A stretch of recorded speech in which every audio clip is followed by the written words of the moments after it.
प्यारे बच्चों, सुप्रभात। गणित की ऑनलाइन कक्षा में एक बार पुनः आप सभी लोगों का स्वागत है। इस समय हम लोग 3 डायमेंशनल कोऑर्डिनेट ज्योमेट्री पढ़ रहे हैं, जिसके अंतर्गत हम लोग किसी सरल रेखा की दिक् कोज्या, डायरेक्शन कोसाइन, दिक् अनुपात, डायरेक्शन रेशियो क्या होता है, उनके बीच आपस में संबंध क्या होता है, अभी तक पढ़े हैं। अब हम लोग 3 डायमेंशनल ज्योमेट्री के अंतर्गत एक दिए हुए सरल रेखा का सदिश रूप में क्या समीकरण होता है और कार्तीय रूप में क्या समीकरण होता है, इसके बारे में पढ़ेंगे और उससे संबंधित कुछ प्रश्न को भी हल करेंगे। ठीक, तो पहला जो है इसमें 3 डायमेंशनल को पार्ट 3 इसमें है, पहला है कि एक दिए गए बिंदु से होकर जाने वाली एक सदिश, देखिए, एक दिए हुए बिंदु से तथा एक सदिश के समांतर रेखा का समीकरण क्या होता है। ये पहला है, एक दिए गए बिंदु से तथा एक सदिश के समांतर सरल रेखा का समीकरण। यह कब है? जब सदिश रूप में, vector form. Equation of a line through a given point and parallel to a given vector, क्या समीकरण होता है। ठीक, यहाँ देखिए फिगर बना हुआ है, यहाँ X Y axis, Z axis, O axis. ठीक, माना क्या लिखा, माना मूल बिंदु के सापेक्ष एक कोई बिंदु है ए जो दिया हुआ, देखिए ये बिंदु ए दिया हुआ है, इसकी इसी सदिश है वेक्टर ए, यहाँ बना हुआ है, इसकी इसी सदिश क्या है, ए, तथा ए से होकर के, देखिए, तथा ए से होकर के जाने वाली एक सरल रेखा एल है। ठीक, और यह सरल रेखा क्या है? सदिश बी के समांतर। यही है कि एक दिए गए बिंदु से होकर जाने वाली तथा एक सदिश के समांतर सरल रेखा का समीकरण, तथा ए से होकर जाने वाली एल तथा सदिश बी के समांतर सरल रेखा का समीकरण। ठीक, अब हमको ये निकालना है कि इसका समीकरण क्या होगा। तो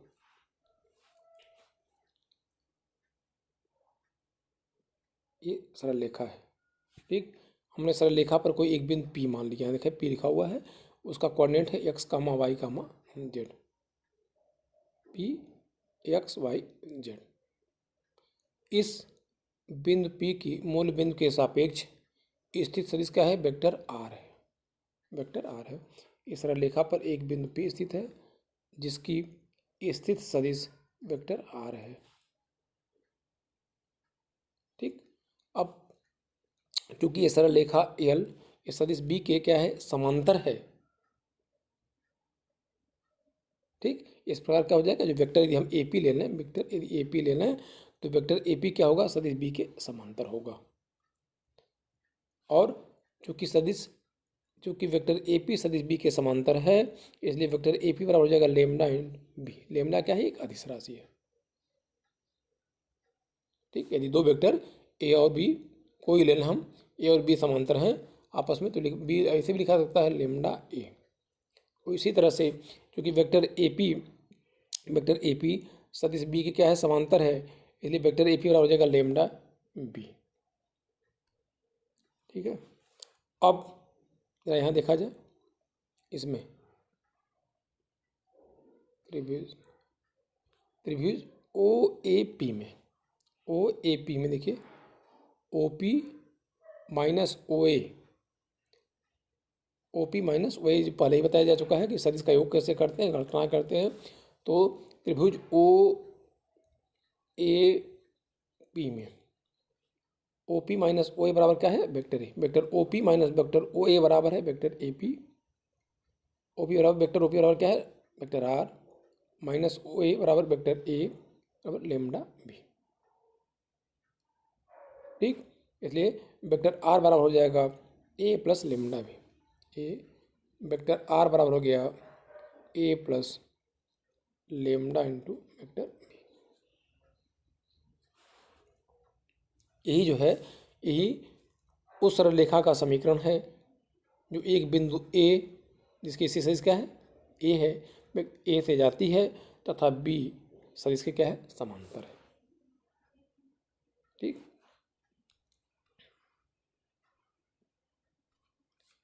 अब देखिए, अतः बिंदु ए से होकर जाने वाली और सदिश बी के समांतर रेखा का समीकरण, सदिश समीकरण क्या हो गया, वेक्टर आर बराबर हो गया A plus lambda B. Lambda क्या है, एक अदिश राशि है।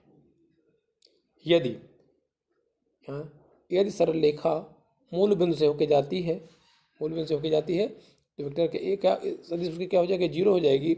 अतः उस सरल रेखा का समीकरण जो मूल बिंदु से होकर जाती है हो जाएगा वेक्टर आर बराबर लेमडा इंटू वेक्टर बी। ये हो गया। इसलिए यह मूल बिंदु से होकर के जाने वाली तथा वेक्टर बी के समांतर सदिश रेखा का सदिश समीकरण है, और यह बिंदु ए से होकर जाने वाली तथा सदिश बी के समांतर सरल रेखा का सदिश समीकरण है। अब एक बिंदु से होकर के जाने वाली सरल रेखा का कार्तीय रूप क्या होता है, कार्टेशियन फॉर्म, कार्तीय रूप ऐसे हो गया। एक बिंदु है, मान लीजिए पी है, x1 y1 z1, ये कोई बिंदु ए है। इस सरल रेखा पर कोई बिंदु पी स्थित है, x y z इस तरह का है। तो यदि सरल रेखा का दिक् अनुपात ए बी सी है तथा रेखा बिंदु x1 y1 z1 से होकर जाती है, तब रेखा का कार्तीय समीकरण है। मतलब सरल रेखा का दिक् अनुपात दिया हुआ है तथा यह रेखा x1 y1 z1 से होकर जाती है, तो उसका कार्तीय समीकरण क्या होगा, x माइनस x1 बटा ए बराबर y माइनस y1 बटा बी बराबर है z माइनस z1 अपॉन सी। एक बिंदु से जाने वाले सरल रेखा का कार्तीय समीकरण। p क्या है, एक्स वाई जेड क्या है, जो p एक्स वाई जेड स्थित एक बिंदु ऐसा बताया गया। एक यदि सरल रेखा की दिक् कोज्या दी हुई है, वहाँ दिक् अनुपात दिया है, दिक् कोज्या यल यम एन है, तो सरल रेखा का समीकरण हो जाएगा x माइनस x1 बटा एल y माइनस y1 बटा एम बराबर z माइनस z1 बटा एन। ठीक। अब कुछ एग्जाम्पल देखा जाए। काराबंद इतना है, बिंदु इतना 3 1 माइनस 5 से होकर जाने वाली तथा सदिश इतना के समांतर सरल रेखा का सदिश समीकरण ज्ञात करिए। तो पहला जो बिंदु दिया हुआ है उसको इसी सदिश के रूप में लिख लेंगे। दिए गए बिंदु के ऐसे सदिश, यहाँ 3 कामा 1 कामा माइनस 5 है, तो वेक्टर ए बराबर हो जाएगा 3i प्लस जे माइनस 5 के, 3i प्लस जे माइनस 5 के, तथा वेक्टर बी बराबर हो जाएगा 2i माइनस 3, ये दिया हुआ है, ये दोनों चीज़ दी हुई है।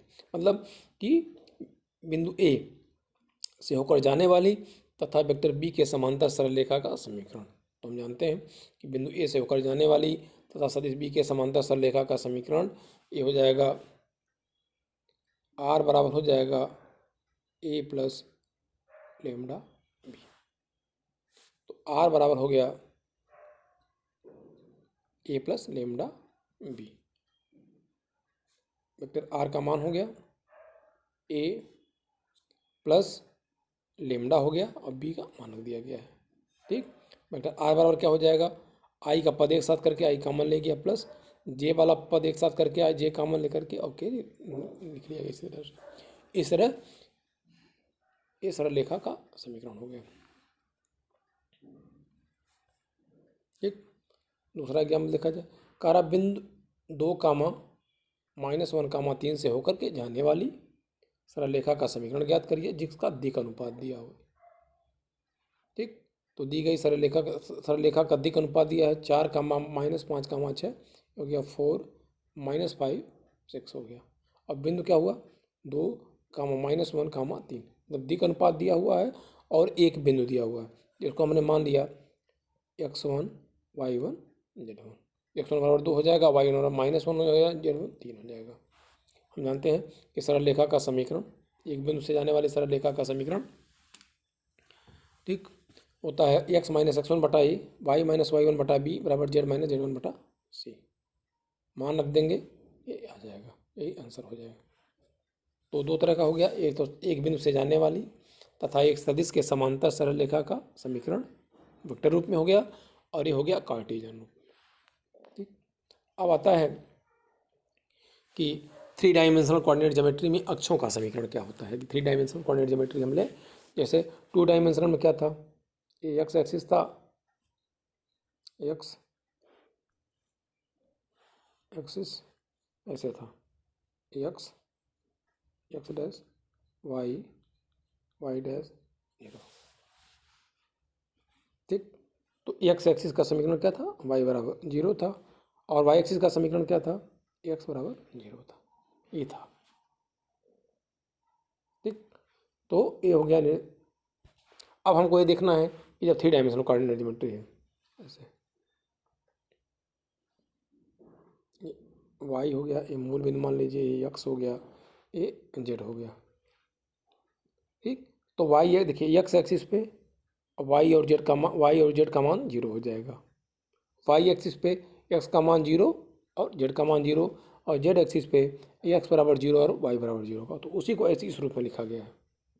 और दूसरा है वाई एक्सिस है, एक्स एक्सिस है, जेड एक्सिस है, ये मूल बिंदु है, ठीक। तो एक्स एक्सिस का डायरेक्शन कोसाइन, एक्स एक्सिस का डायरेक्शन रेशियो या कोसाइन क्या होता है, 1,0,0 होता है। वाई एक्सिस का क्या होता है, 0 1 0, और जेड एक्सिस का क्या होता है, 0 0, ये डायरेक्शन कोसाइन, ठीक। तो उससे भी फार्मूला निकल गया। तो लिखा हुआ है एक्स एक्स का समीकरण क्या होता है, देखिए, क्योंकि जितनी भी x axis y axis Z axis तीनों कहाँ से गुजरती हैं, मूल बिंदु से, तो x1 y1 z1 हो जाएगा ये, ठीक। और हो जाएगा ये, और इनकी दिक्कोजाएँ क्या है, क्रमशः ही। तो एक्स एक्सिस का समीकरण x माइनस x1 बटा एल, वाई माइनस y1 बटा एम, जेड माइनस z1 बटा एल, ऐसे हो या ऐसे हो जाएगा। वाई एक्सिस का समीकरण ये हो जाएगा, और जेड एक्सिस का समीकरण ये हो जाएगा। तो इस प्रकार से हम निर्देशाक्षों का, मतलब एक्स एक्सिस वाई एक्सिस और जेड एक्सिस का समीकरण लिखेंगे, ठीक। अब आता है 2 बिंदुओं से होकर के जाने वाली रेखा का समीकरण, 2 बिंदुओं से होकर के जाने वाली सरल रेखा का समीकरण, ठीक, सदिश रूप में और कार्तीय रूप में। यहाँ देखिए, मूल वही पुराने फिगर बना हुआ, वाई एक्सिस है, ये एक्स एक्सिस है, और जेड एक्सिस है, ये मूल बिंदु है। मूल बिंदुओं के साथ 2 बिंदु दिया हुआ, ए देखिए, ए दिया हुआ है और ए बी दिया हुआ है, ए और बी दिया हुआ है। ए का कोऑर्डिनेट है x1 y1 z1, बी का कोऑर्डिनेट है x2 y2 z2। ए की स्थित सदिश क्या है, ए की स्थित सदिश है वेक्टर ए यहाँ पे, और बी की स्थित सदिश है वेक्टर बी यहाँ पे, हमने मान लिया, ठीक। और यह दोनों बिंदु कहाँ हैं, ए और बी किस पे स्थित है, सरल रेखा एल पर स्थित है। मतलब 2 बिंदुओं से होकर जाने वाली सरल रेखा, एक सरल रेखा एल है, इस पे 2 बिंदु ए और बी स्थित हैं, जिनके कोऑर्डिनेट क्रमशः x1 y1 z2, x2 y2 z2।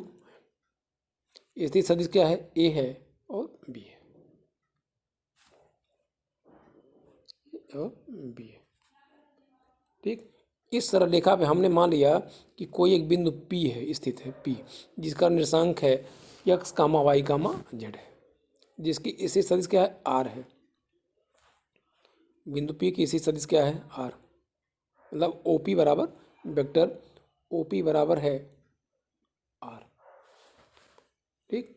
ए की स्थित सदिश ए है, इसका मतलब वेक्टर OA बराबर है ए, वेक्टर OB बराबर है ए है, ठीक। अब देखिए जरा त्रिभुज OAP में, त्रिभुज OAP में AP बराबर, देखिए AP बराबर वेक्टर AP बराबर हो जाएगा vector OP minus vector OA, vector AP बराबर हो जाएगा वेक्टर OP बराबर हो गया vector R minus vector A, ठीक। इसे वेक्टर OBA दूसरा है, OBA में, OBA में, तो वेक्टर OBA में AB,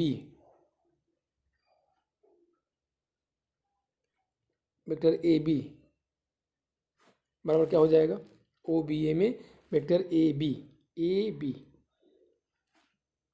ठीक है, AB। वैसे भी ये हो जाएगा O B minus O A. Vector A B का मतलब क्या हो गया कि बी की स्थित सदिश माइनस ए की स्थित सदिश, तो बी माइनस ए हो जाएगा ए बी। ठीक, और चूंकि ध्यान देना है, चूंकि A P vector A P और वेक्टर ए बी एक संरेखा, देखिए वेक्टर ए पी और वेक्टर ए बी एक ही रेखा में स्थित है। ठीक, तो दो वेक्टर संरेख कब होंगे, जब ए को कहीं कहीं दूसरे के गुणन के रूप में या इस तरह के लिखा जा सके। मतलब क्योंकि वेक्टर ए पी और वेक्टर ए बी संरेख हैं, इसका मतलब वेक्टर ए पी बराबर हो जाएगा lambda into vector A B, lambda into vector A B. अब ए पी का मान, वेक्टर ए पी का मान आया हुआ है वेक्टर आर माइनस ए बराबर लेमडा। अब वेक्टर ए बी बराबर हो जाएगा vector B minus vector A. ठीक, हो गया वेक्टर आर बराबर हो गया A plus lambda into B minus A. Lambda क्या है, एक अदिश राशि है। ठीक, तो यही हो गया, इसलिए वेक्टर आर बराबर हो गया vector A plus lambda into vector B minus A. उस सरलरेखा का सदिश समीकरण है जो दो बिंदुओं जिनकी इसी सदिश क्रम से ए और बी है से होकर के जाती है। लेमडा एक अदिश राशि है।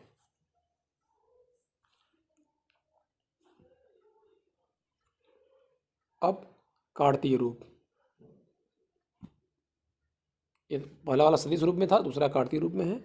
दो बिंदुओं x1 y1 z1 और x2 y2 z2 से होकर के जाने वाली सरलरेखा का समीकरण। ठीक, ये होता है x माइनस एक्स वन बटा X two minus X one, X minus X one बटा X two minus X one बराबर y माइनस वाई वन बटा Y two minus Y one बराबर z माइनस जेड वन बटा Z two minus Z one. यह दो बिंदुओं ए और B जिनके कोऑर्डिनेट x1 y1 z1 और x2 y2 z2 है से होकर के जाने वाली सरलरेखा का समीकरण है। पी एक्स वाई, यहाँ एक्स वाई जेड के लिखा हुआ है, पी एक्स वाई जेड रेखा पर कोई बिंदु है। अब कह रहा है एग्जाम्पल के रूप में देखा जाए, दो बिंदुओं का बिंदुओं जब इस तरह के रूप में दिया हुआ है, मतलब उसकी स्थित सदिश दी हुई है, तो दो बिंदुओं इतना दिया हुआ है को मिलाने वाली सरलरेखा का सदिश समीकरण ज्ञात करिए। ठीक, तो इनको हम वेक्टर के रूप में लिख लेंगे। माना कि जो दिया गया बिंदु है, इसको वेक्टर ए बराबर आ गया 2i plus 3j minus K, 2i plus 3j minus K. Vector B बराबर minus I plus 4j plus 3k, minus I plus 4j plus 3k। ये वेक्टर ए हो गया, ये वेक्टर बी हो गया। दो बिंदुओं वेक्टर ए और वेक्टर बी से होकर के जाने वाली सरलरेखा का समीकरण ये होता है, जानते हैं। ए वेक्टर आर बराबर हो गया vector A plus lambda vector B minus vector A. अभी पहले सिद्ध भी किया गया है। यहाँ वेक्टर ए का मान रख देंगे, बी का मान रख करके हल करेंगे तो आ जाएगा। इस तरह से हम दो बिंदुओं से जाने वाली सरलरेखा का सदिश समीकरण ज्ञात कर लेंगे।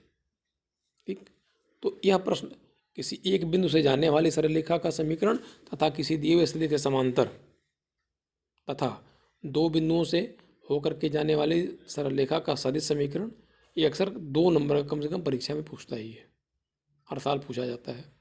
तो आप इस तरह के प्रश्नों को जो एग्जाम्पल के रूप में दिया हुआ है और प्रश्नावली के में है, उन सभी को हल करिए। दोनों कार्तीय रूप में और सदिश रूप में है, मतलब इस टॉपिक पे आधारित सभी प्रश्नों को हल करेंगे। ठीक है, बाकी की चीज़ें फिर बाद में बताई जाएंगी। तब तक के लिए धन्यवाद।